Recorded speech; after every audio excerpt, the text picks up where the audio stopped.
बिकानेरचे राजा कर्णसिंग 1835 मध्ये संभाजीनगरमधील छावणी भागात वास्तव्यास आले आणि कर्णिका मातेच्या भक्तीने येथील मंदिर उभारले अशी परंपरागत नोंद आहे।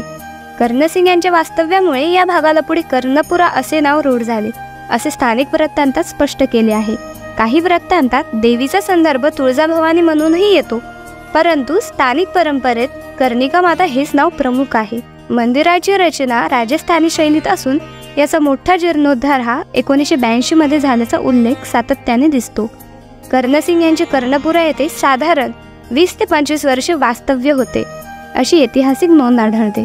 मंदिरातील पूजाविधींची परंपरा दानवे कुटुंब सांभाळते आणि सध्या 7वी पिढी सेवेत असल्याची वृत्तांत सांगतात।